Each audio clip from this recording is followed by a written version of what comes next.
এই মানুষগুলোর অর্থ সম্পদে বরকত দিয়ে দাও। এলাকায় মাটির নিচে যারা ঘুমিয়ে আছে একটা গোরস্থান দরকার এদের। জেলে যারা আছে তাদের যে দুঃখ কষ্ট আমি তো জানি, আল্লাহ রাব্বুল আলামিন তাদের কষ্টগুলো যেন লাঘব করে দেন। আমিন। জুলুমের কারণে যারা জেল খাটতেছে তাদের যেন কষ্ট আরো বাড়িয়ে দেন। কারণ জালেম যারা তারা আল্লাহর মামলার আসামি, তাদের জন্য আমি দোয়া করে করব কি? তো মাজলুম যারা বিনা কারণে জেলের ভেতরে এখনো বন্দী আছে, আমার শ্রদ্ধাভাজন ব্যক্তিত্ব আছে এখানে, জনাব এটিএম আজহারুল ইসলাম, আতাল্লাহু উমরাহু ওয়া বারাকাল্লাহু ফি হায়াতি, সকলে বলেন আমিন। এই মাজলুম মানুষটা সহ যত মানুষ জেলখানায় এবং তুমি কবুল করে নাও, এই কলেজ প্রতিষ্ঠানকে তুমি কবুল করে নাও, এই প্রতিষ্ঠানে যারা চাকরি করে তাদের ভিতরে বারাকা দান করে নাও, এই গুণাবলীর প্রত্যেকটা মানুষকে দিনের জন্য তুমি কবুল করে নাও। আমার ভাইরা আল্লাহর পথে জান মাল দিতে রাজি আছেন, জীবন দিতে রাজি আছেন, জীবন চাই মাল চাই, কি চাই?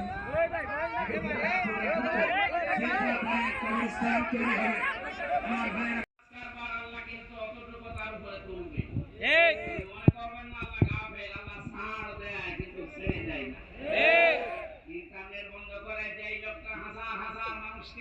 প্রতিবন্ধী করে বানিয়ে রেখেছিল ঘরে, হাজারো মানুষকে অন্ধকারে হত্যা করেছে। এই ছেলে আছে, এই 4 নম্বর ছেলে আছে এখন হাই সিকিউরিটিতে। বলছে আমার কমোড লাগবে, তো কমোড আলেমদেরকে ধরে মাটিতে শুয়ে রাখতো, আর কমোড লাগবে।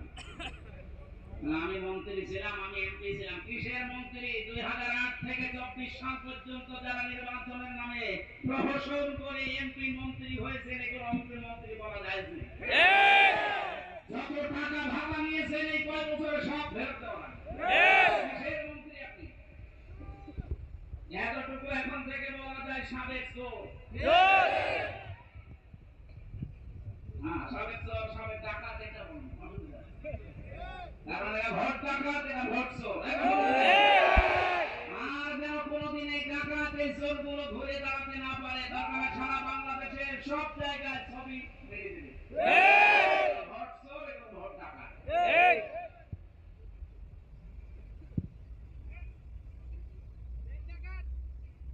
গাজীপুরবাসী জালেমেরা যেহেতু আল্লাহর মামলার আসামি, আমি আয়াতটা পড়ার পরে চিন্তা ভাবনা করলাম, আল্লাহ কিন্তু ইয়াজলিমুন আল মুসলিমুনা দেয়নি, ইয়াজলিমুন না